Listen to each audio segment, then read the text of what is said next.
بسم الله الرحمن الرحیم. ګرانو کتونکو الف خان شیرپوسټ تاسو په خدمت کې حاضر دی. کتونکو ملګری را سره محمود جان عمرزی دی. څنګه چې تاسو ته پته ده چې د شهید وطن خیاط محمد خان شیرپو 40مه کلیزه مانځل کیږي او تیاری بالکل مکمل شوی دی او سبا د شهید وطن خیاط محمد خان شیرپو د مزار سره خوا کې یو عظیم الشان جلسه به کیږي او هغه جلسې دپاره چې کوم دی نو بالکل کارکنان لګیا دي او صوبایي صدر سکندر شیرپو چې کوم دی د دې ارڅ نگراني کوي. په دغه اړه باندې د 400 حوالې سره 400 تحصیل حوالې سره خوم تیاری چې کوم دی مکمل دي. ځای په ځای بینرې پوسټرې فلیکسونه دا لګېدلي دي.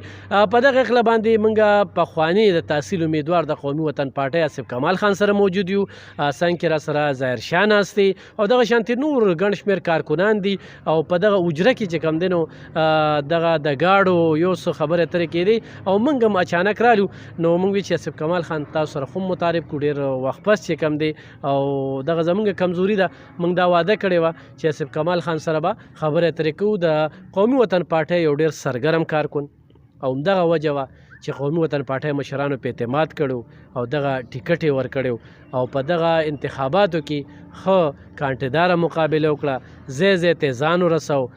پارټۍ کې څه کمی وي هغې پوره کېدو کې لګیا دي. نو راتلونکي وخت چې کوم دی یو ښه فیوچر وینو. آصف کمال خان دغه پوښتنه به کوو چې سبا ستاسو د مشر چې کوم دی د شهید وطن خیاط محمد خان شیرپو دغه کلیزه کیږي تیاری څنګه روانې دي؟ څه وایې دې علاقې نه به څومره پورې کارکنان ګډون وکړي؟ اعوذ بالله من الشیطان الرجیم. بسم الله الرحمن الرحیم. الف خان ورور ستاسو ډیره مننه چې تاسو دلته راغلی او موږ سره دا یو څو خبرې وکړې. تیاری خو شکر الحمدلله زموږ د اړخه ډېرې ښې روانې دي. زموږ د توقع نه زیاتې ښې روانې دي. حیات خان زموږ یو داسې مشر دی چې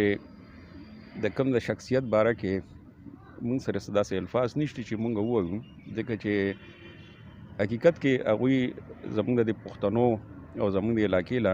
داسې کارونه کړي دي او په ډېر شارټ ټایم کې کړي دي. الله تعالی هغوی له یو ډېر لږ وخت ورکړی و، خو په هغه لږ وخت کې هغوی موږ له دونه څه راکړي دي او دونه کارونه یې کړي چې هغه موږ چته نشو هېرولی. زموږ د خلکو کوشش چې هر کال موږ د تېرې شوي کال نه زیاته ښه شان سره د هغوی دا برسي منو کړو. نو سخت کال هم انشاءالله تعالی زموږ دا کوشش دی او څونه چې زموږ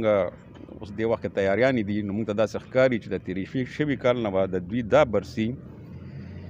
په انشاءالله د هغې نه زیاتې ښې طریقې سره او ښه شان او شوکت سره مناویږي. نو زموږ د اړخه خو شکر الحمدلله تیاریانې ښې مکمل دي. ښه په ګڼ تعداد سره به د دې حجرې نه انشاءالله وځو. صحیح. آصف کمال خان خو دا ته ووایې ستاسو مشران چې کوم د حیات خان سره ډېر نږدې پاتې شوي دا څه قصې به راته کولې؟ خو د هغه د ژوند باره کې هم څه وویل؟ تاسو هم ورسره پاتې شوي یې که نه؟ یاره چې زه خو دا نه جوخ نیم پاتې شوی، خو زما والد صاحب به اکثر وایي چې یو ډېر زبردست انسان دی. اخلاق د هغوی زموږ د پښتنو دپاره چې کوم سوچونه وو کوم قابلیت و د هغوی دغه خبرې به هغوی کولې. او اوس هم چې موږ څنګه اورو چې لکه ډېر لږ هغوی ته ټایم میلاو شو، په ډېر کم عمره کې هغوی گورنر شوي وو. زما په خیال د پاکستان اولنی کم عمره گورنر چې څونه ما ته علم دی هغه زموږ حیات خان و. نو په دې لږ وخت کې چې هغوی څونه کالونه او خدمت یې د خلکو وکړې زموږ د دې صوبې زموږ د دې علاقې نو همدغه د هغوی هغه کومې خوبیانې چې وي او موږ ته خپلو مشرانو ویلي نو هغې نه هغه ثابتېږي چې واقعي د یو ډېرو زیاتو خوبیانو مالک و. زیات خو لکه موږ ته پته نشته. صحیح. ډېره زیاته مننه کتونکو آصف کمال خانو چې سبا له به د دغه حجرې نه خلک ځي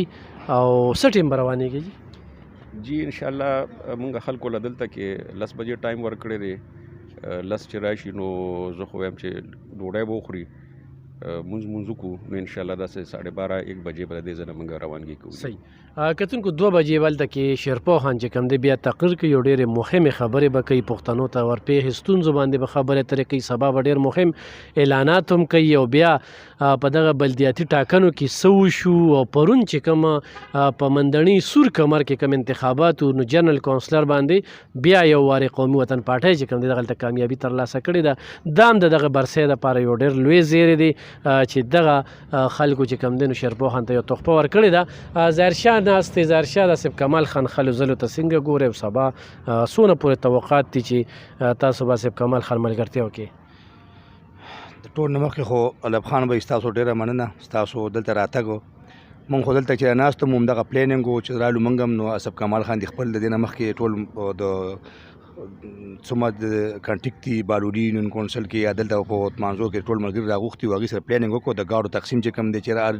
یو محلې نه به څومره ګاډي راوځي هغې ته ګاډي په کار دي بلکې د روټۍ تنظام پوره هغه څه کول نو ټول نه مخکې خو دا ده چې موږ هم داسې رالو استاد په شانت اچانک او دغه پلین کې موږ هم کېناستلو خو به هر حال اول خو د ټول نه مخکې دا 28 کومه د برسي ده دا د نور کال په شان انشاءالله سخت کال به د هغې نه زیات تر که خیري په ښه انداز سره موږ مناوو او موږ دا وایو چې الله تعالی خو د هغې درجات بدل کړي خو د عوامو سترګې چې کوم دی قومي وطن پارټۍ ته دي او آصف کمال خان ته هم دي چې واقعي اوس موږ ته خلک وایي چې موږ دوکه شولو ځکه چې داسې یو کس راوتی و چې یو ایجوکیټډ یم او بل بې لالچ او بې دغه ځکه چې یو سړی سره عهده نشته او خپلې پیسې راخلي او په قوم باندې لګوي چې سړي سره سرکار پیسې راشي او د قوم څومره خدمت کوي نو یو خو دا ده چې انشاءالله آصف کمال خان خلک خوښوي بل کلی اوسه ولاړ دی او دا اوس برسي چې کومه ده انشاءالله موږ دې ته ډېر په ښه نظر ګورو خپلې پیسې لګوي که ټوپۍ ده که جنډه ده که داسې د ګاډو تنظام هر څه کوم دی هغې کوي او موږ هم انشاءالله د خپل حلقې نه به که خیر راځو او همدې سره به چې کوم دی یو ځای انشاءالله په دې دغه کې شریک کېږو که خیري سبا صحیح ډېره مننه کتونکو دا اټل حقیقت دی دا نه چې زه آصف کمال خان څنګ کې ناست یم نو ځکه دا خبرې کوم خو د قومي وطن پارټۍ یو ډېر نظریاتي کارکن او د دوی والد صاحب د شهید وطن خیاط محمد خان شیرپو سره ډېر نږدې پاتې شو او هغه وخت هغه خلې ځلې چې کوم دی تر اوسه په سترګو کې دي او د خپل پلار دغه میشن ته دوام ورکړی دی او د قومي وطن پارټۍ دپاره دغه خلې ځلې کوي د آفتاب احمد خان شیرپو باندې مکمل اعتماد دی او د هغه یقینا په هغه باندې به هر پښتون اعتماد کوي ځکه چې یو ډېر نر بهادر لیډر دی څنګه چې موږ ذکر کوو چې د یو شمېر بمي چاودنو نه راتېر شوی دی د هغې باوجود چې کوم دی د پښتون قام نه لرې نه دی تللی هم په دغه پښتون قام کې دننه پاتې شوی دی د پنجاب او د سند دغه لیډرانو شانتې بهر ملکونو ته نه دی تللی او نه د بهر ملکونو پناه اخیستې ده دغه هر څه چې کوم دی د دې پښتون قام نه زار کړي دي او غواړي چې د ولس خدمت وکړو څنګه چې ظاهر شوي ویله نو دا حقیقت دی چې یو ډېر شریف النفس انسان آصف کمال خان او تجربه یې وشوله قوم وپېژنده راتلونکي وخت کې چې کوم دی ارادې پخې دي مضبوطې دي نو دغه د حوالې سره خبره وه خو سبانه دغه کلیزه کې چې کوم دی د تحصیل 400 ټولو لس ته بلنه ده خو تاسو ډایرکټ ځئ خو د آصف کمال خان د حجرې نه ځئ خو دغه شیرپو کې دغه جلسه به کېږي نو په دغه کې د ګډون بلنه تاسو ته درکوي ډېره مننه خوشحاله اوسئ